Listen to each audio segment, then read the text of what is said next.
Hmm.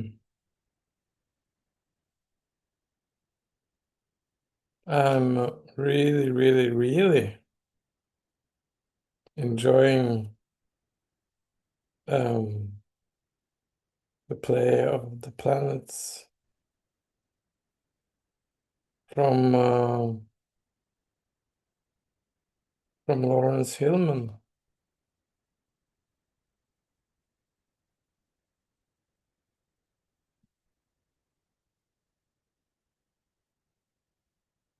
And I'm just in awe and enjoy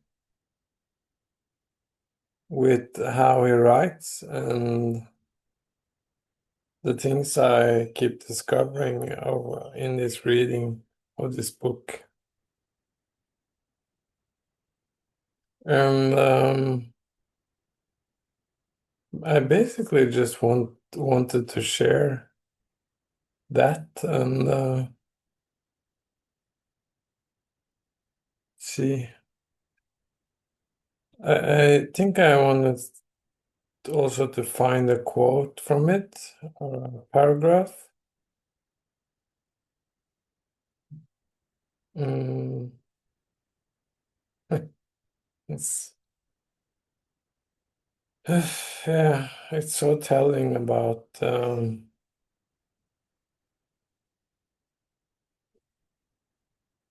why I'm at this screen right now, staring into my own face, both symbolically and literally. Um,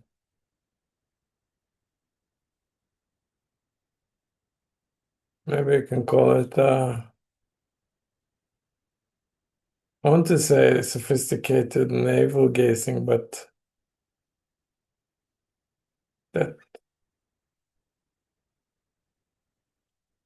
that doesn't feel good.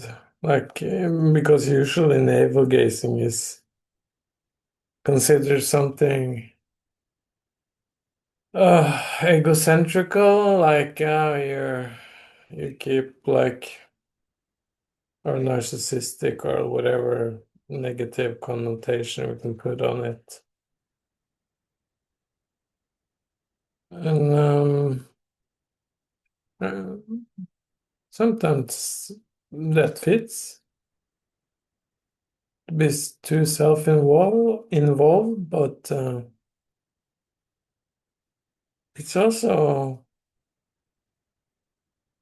a way to look out, like having, as Hillman talks about, different lenses to look out or through. Like we can look through a certain perspective, and we can more more fittingly and more appropriately participate in the situation or we find ourselves in and respond more adequately.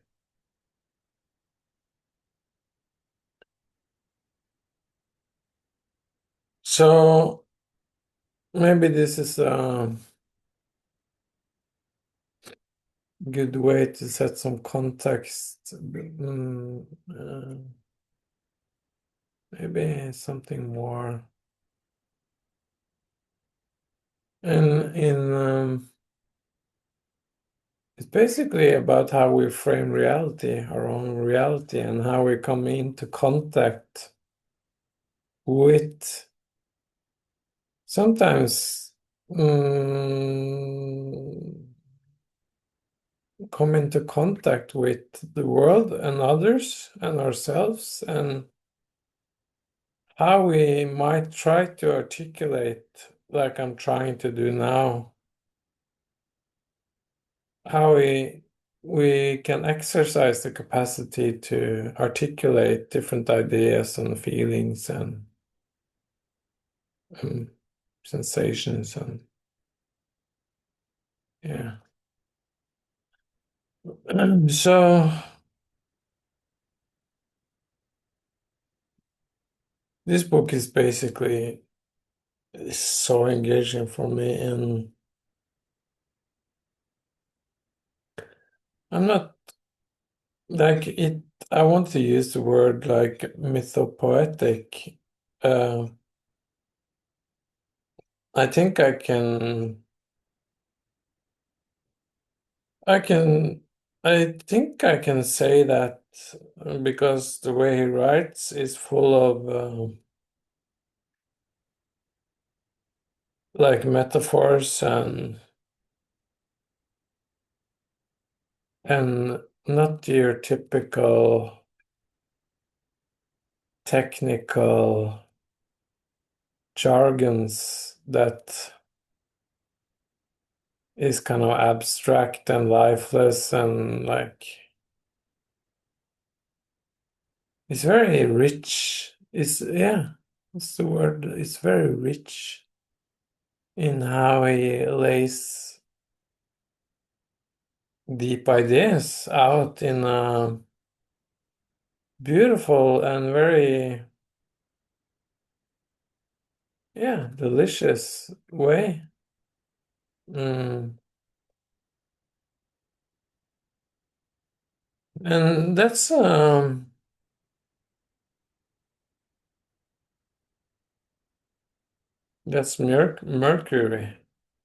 Mercury quality. And when I say the word quality, it's about also it talks about in the beginning, I think quite early in the beginning, between how we perceive time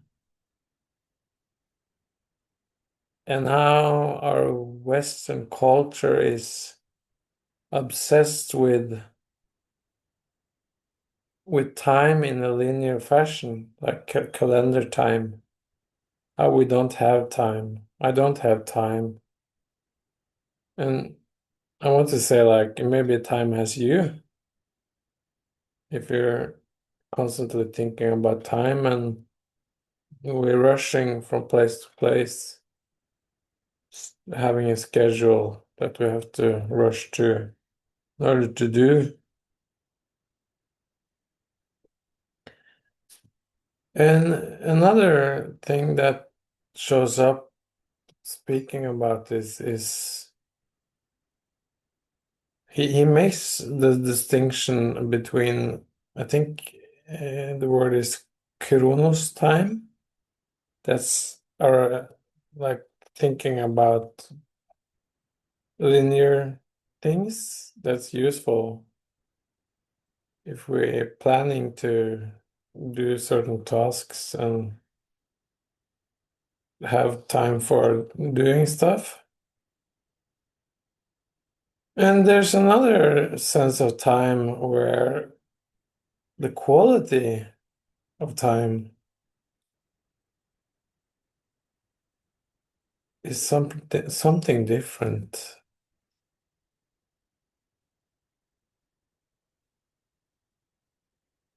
And there's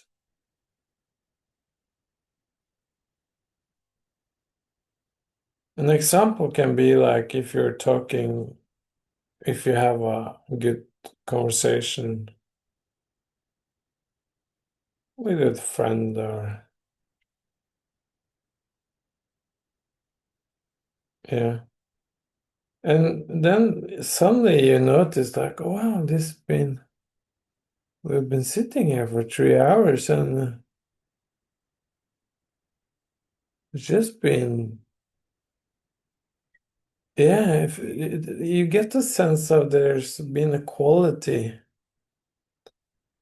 and a kind of in the flow, get into the famous flow state and the conversation is just flowing.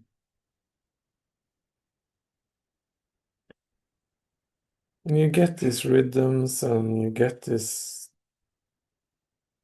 sense of moreness. Another example can be like reading a book. Okay, I have that sense when I'm reading this book. It's very like it's kind of sometimes I don't need to. It's just like it's very effortless. And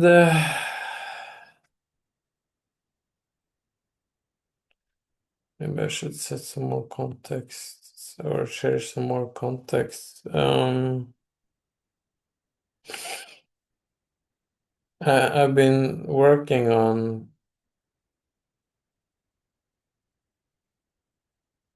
or having, yeah, I've been working also concretely with this thing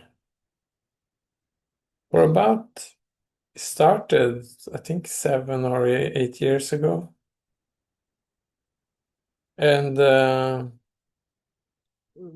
basically with seriously playing with the darkroom photography. And it was also a dark time,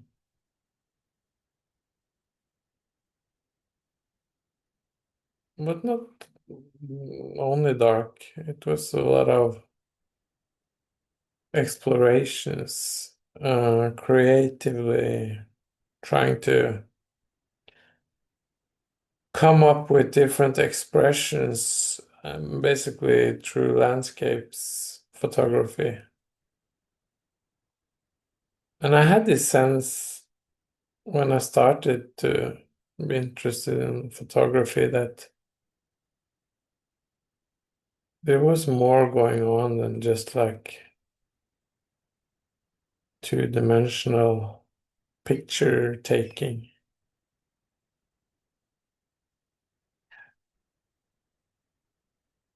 And being quite unaware of, in the beginning, how photography can um, invite deeper thinking about in a more symbolic way.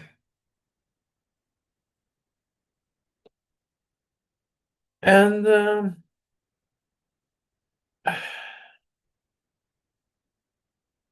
and I started to, because I wanted to also make what's it called? Frames to frame my photographies. And I was also interested in how squares, like different, like, how to say this?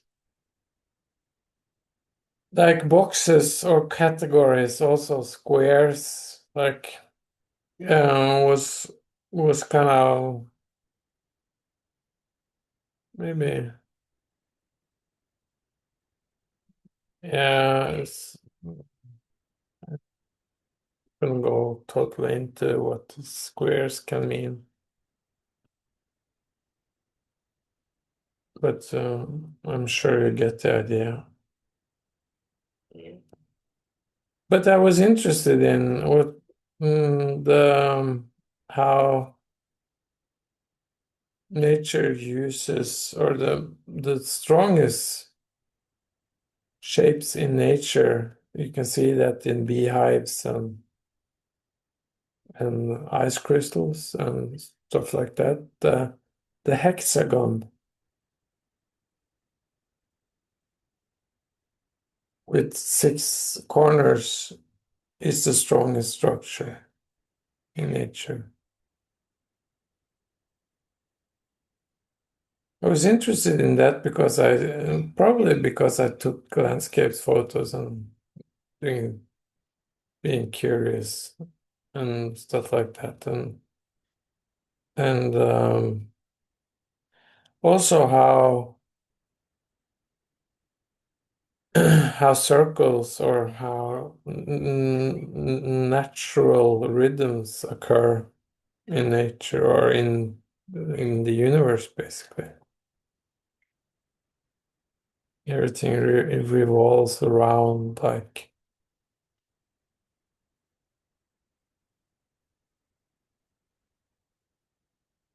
why am I saying all this?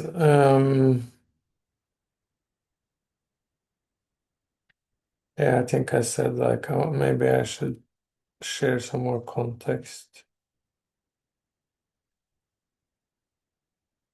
why this book is so speaking to me. Uh,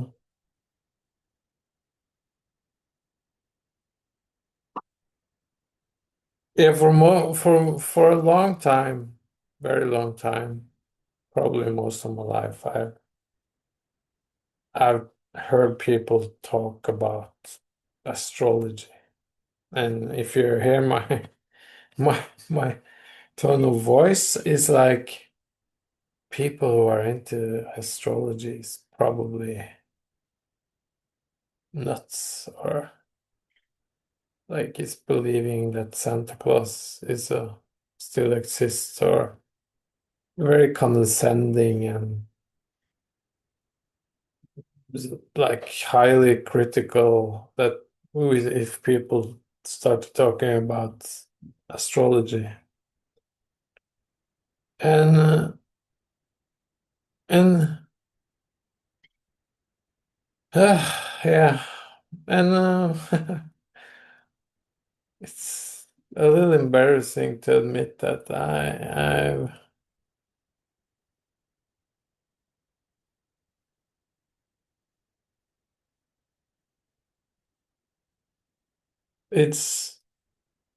it's or maybe not embarrassing. I think it's like any subjects.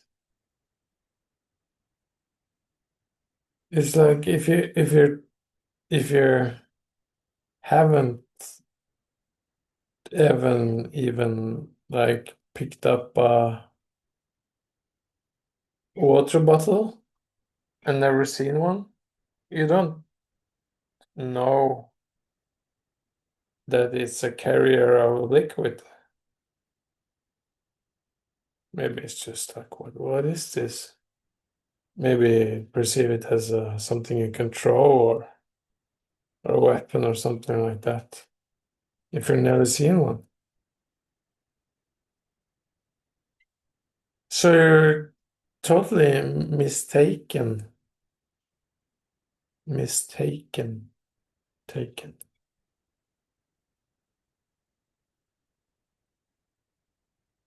So I honestly have totally mistaken the value of astrology. And I keep being struck by it and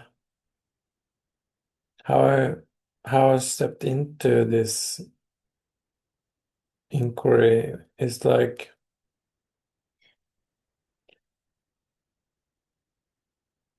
yeah, first I've been interested in internal family systems and dialogue and different kind of philosophical dialogue and uh, dialectic into dialogos practice and vertical practices like metta, lectio divina, say or sacred reading and uh, lately, I've stepped into ritualizing this different kind of practice and also in yoga and stuff like that. So I've been exploring different practices and reading different things over a 5 years period. And having different like study or yeah, different things. But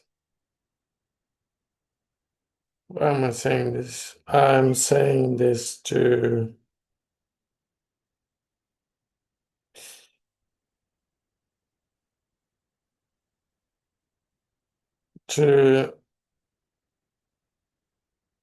to say that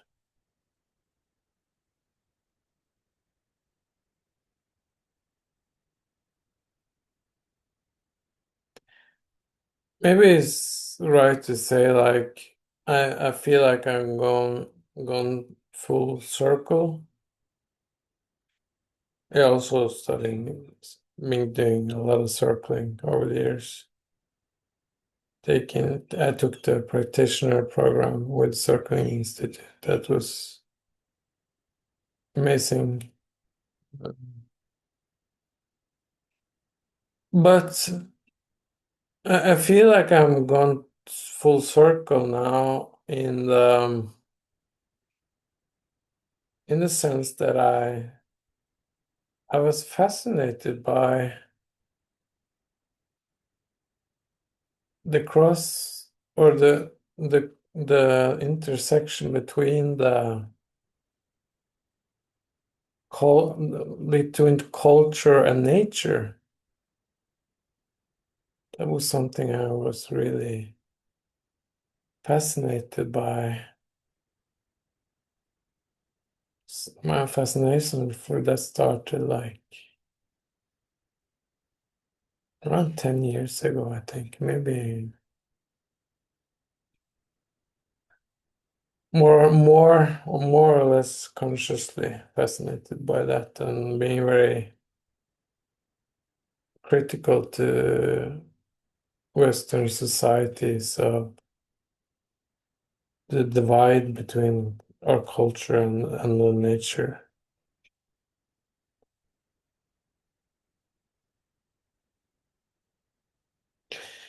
And now I'm sitting and reading about astrology, and I stepped into astrology because I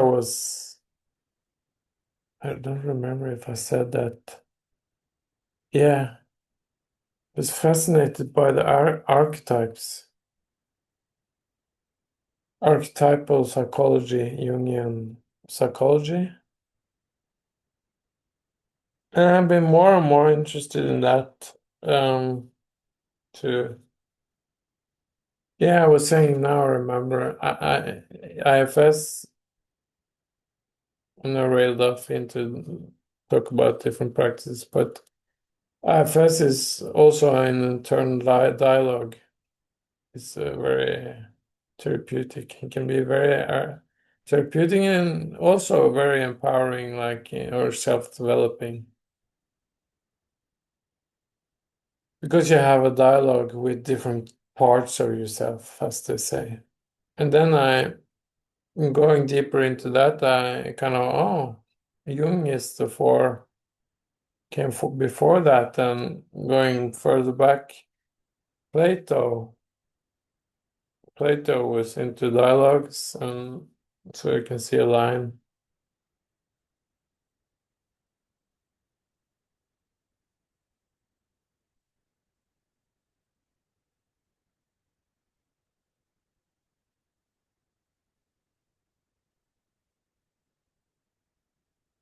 But the full circle I was getting to is like is the point because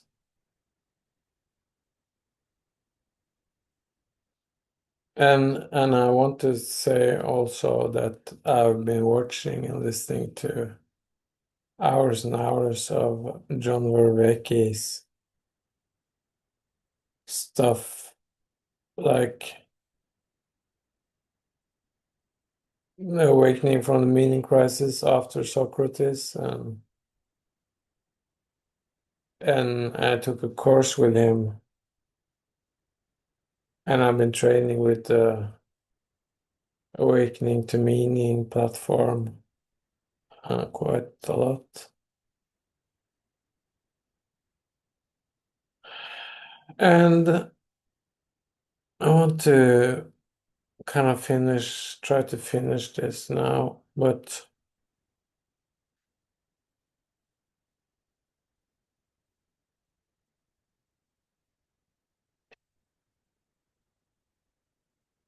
Maybe the most relevant thing to say is how this course, also the imaginal practices I've been doing.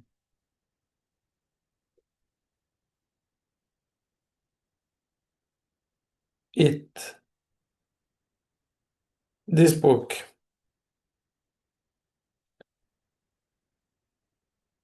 highly uses my my or our mind's capacity to make meaning out of very complex ways of thinking about existence, basically. And how metaphors is can be used or is being used to orient our cognition. And this is proven by the latest third generation's cognitive science that's called 4E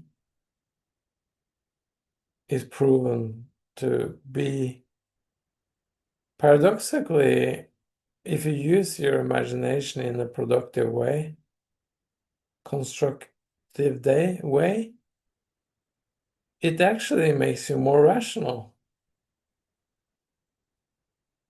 And I think that's because I'm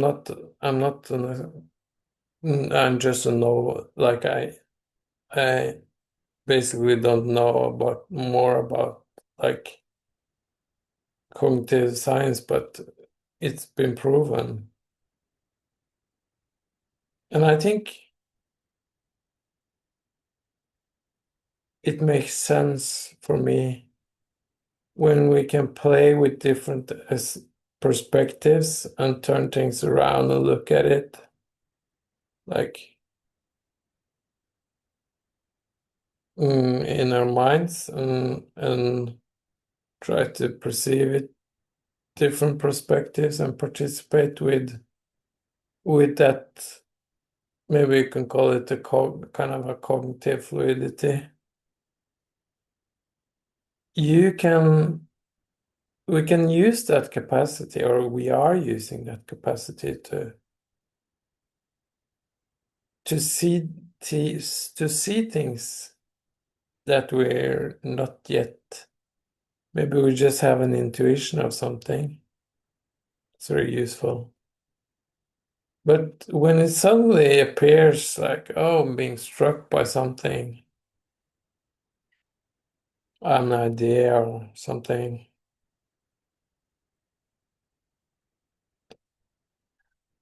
we can that's why I think it makes sense that we can become more rational because we don't just jump to conclusions like our left hemisphere tends to do and our whole culture tends to do and we as individuals tend to do, jumps to the conclusion because it's the easiest.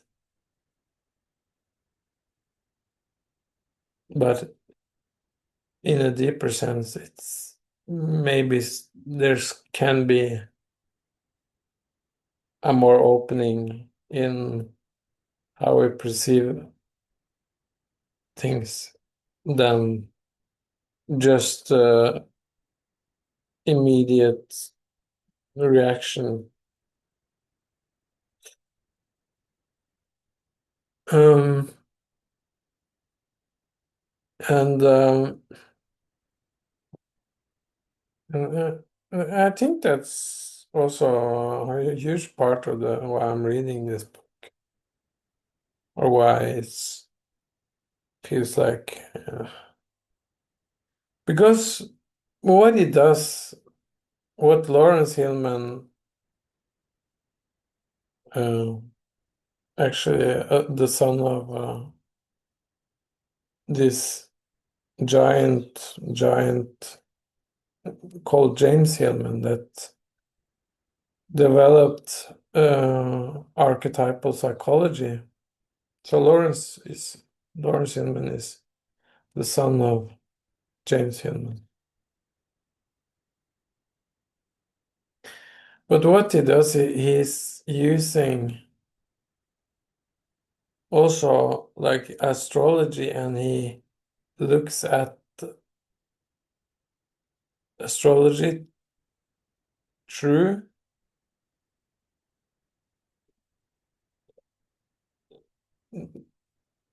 maybe it's not right to say true, but through the lens of archetypal or archetypes. He's looking at both how our psyche is connecting different is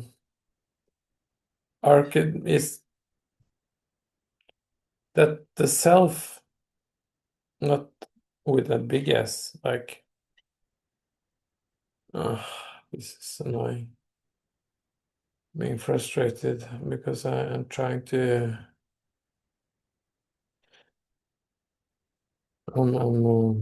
trying to articulate something. I'm struggling, but that's okay. It's not easy. Um, what he does is combining or connecting our inner archetypes or psyche, how we relate to different aspects of ourselves in a deeper sense, and how we act them out, and how we relate to them, and how they relate to each other. He looks at that and also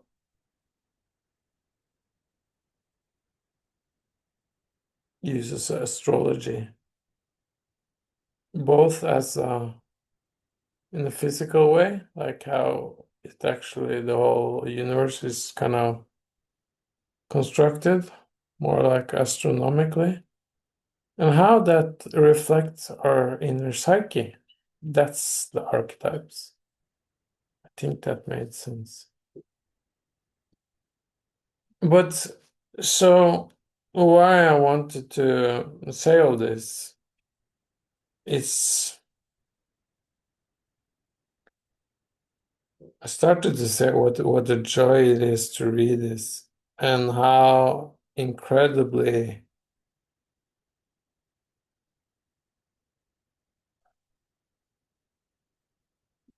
useful and practical this is, and how deeply it resonates. So I'm going to find something that is an example. And this in this chapter he is giving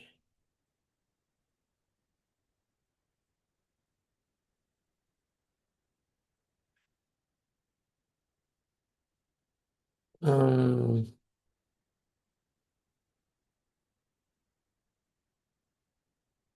let's see the recording. Yeah.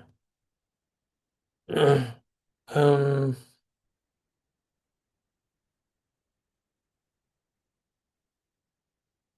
is giving introduction to Mercury, the planet Mercury.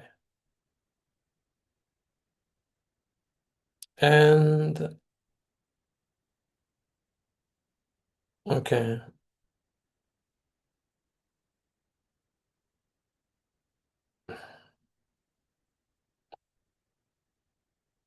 And the quality of Mercury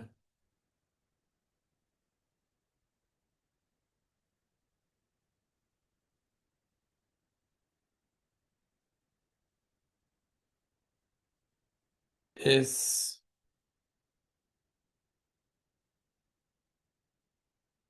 like it goes on and okay, maybe this is a good way.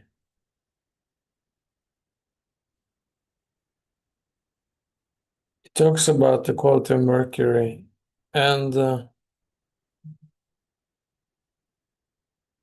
He says that first he talks about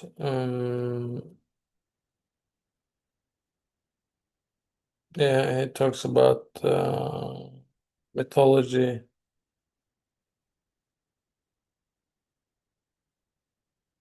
and Hermes, the Greek god. Mercury is also, he uses that also as a term for Mercury. And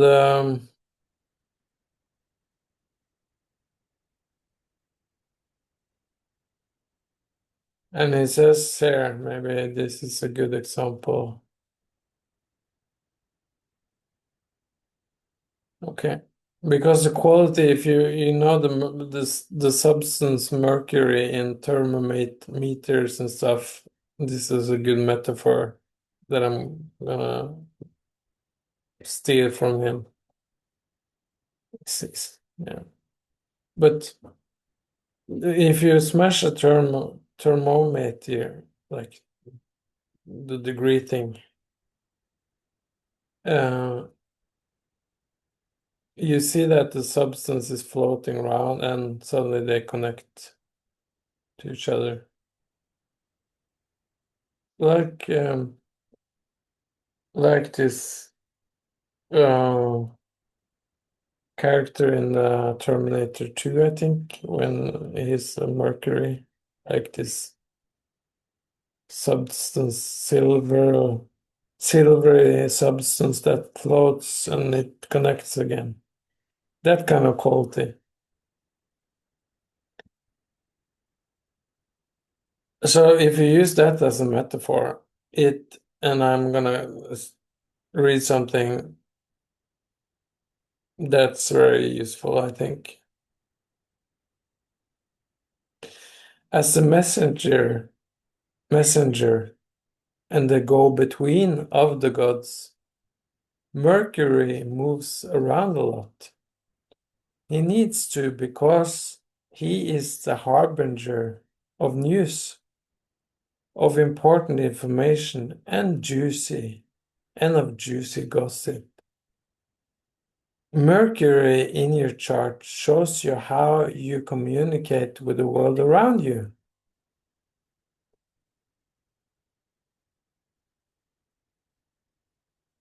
In your natal chart, you get a clue what kind of communication comes naturally to you. Depending on the particular flavor of your Mercury, your interpersonal style can vary substantially. I think that's very useful. And to go on a bit, mm,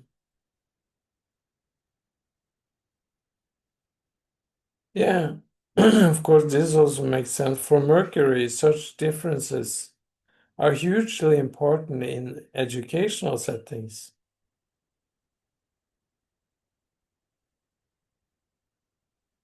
And he takes an example, a kind of a case study,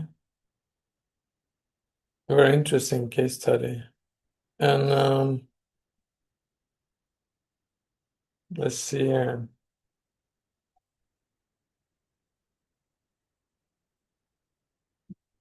Mhm.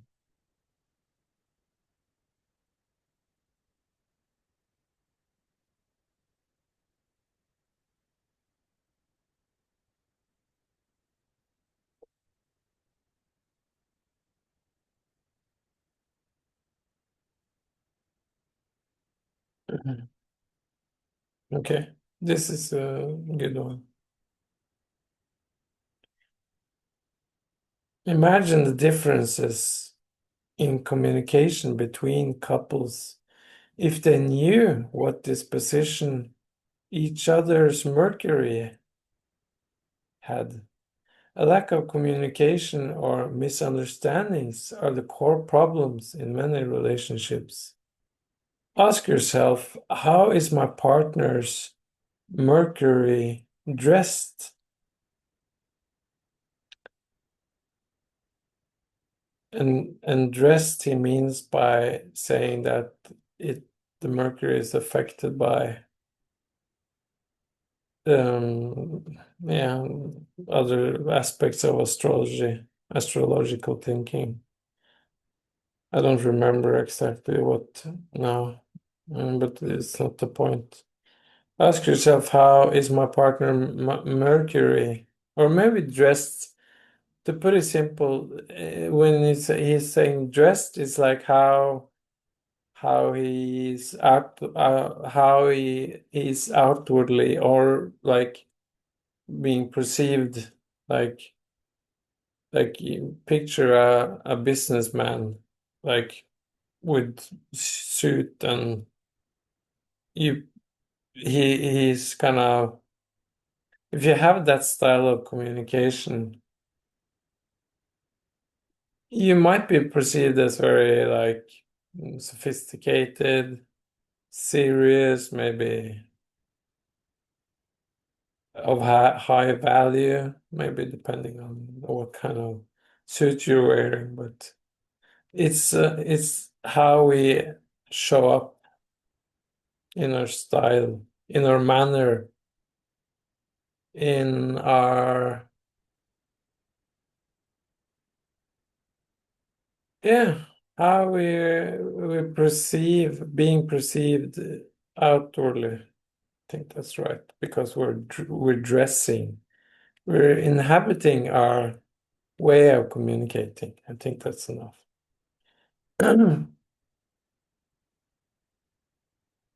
And yeah, so where was I? Ask yourself, how is my partner Mercury's? How is my partner's Mercury addressed? And how do I elegantly speak to the method of communication implied therein?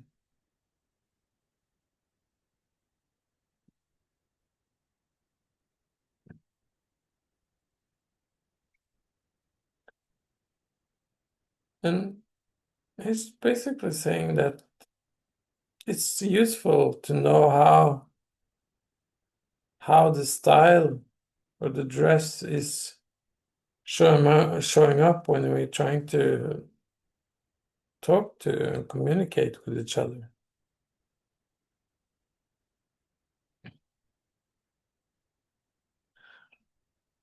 So Mercury in your astrological chart shows the part of you that wants to reach out and talk to someone or not.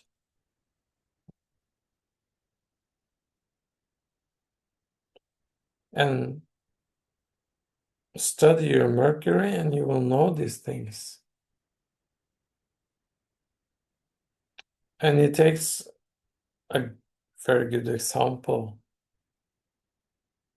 Is talking about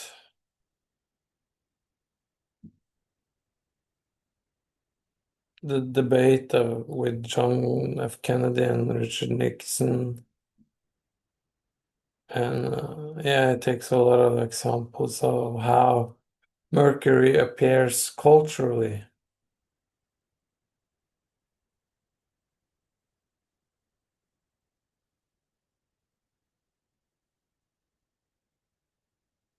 Yeah, and also, like, of course, it makes sense that fiction writers, poets, lyrics also summons Mercury quality.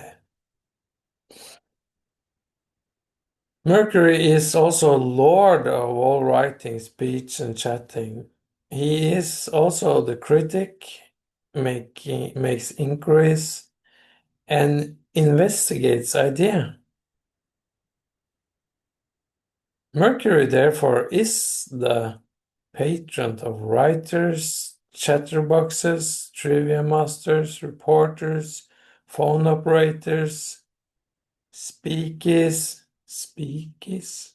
and teachers.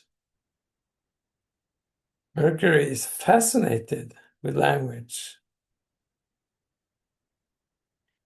He loves puns, aphorisms, boon, mots. I don't know what that is. Limericks, oxymorons, word games, crossword puzzles. I'm not into that, but I like poetry.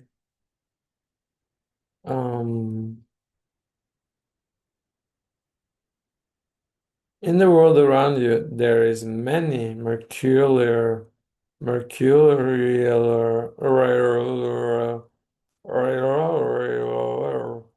many mercurial uses of playful language. And I don't think that's enough, but I wanted to share this because it's so familiar. Like I feel like I'm being solidified. Like I can identify with that quality in how I enjoy things and how excited I get when there's a flow of words and ideas and playfully um, used. And yeah, also how uh, how my project also that started where I'm started, or I mentioned maybe 10 years ago. So I'm gonna rely heavily on this um, to complete the artwork. And yeah, I'm looking forward to that and continuing investigating the connection between astrology and archetypes. And this is it. This was what I didn't know I was going to say. Uh,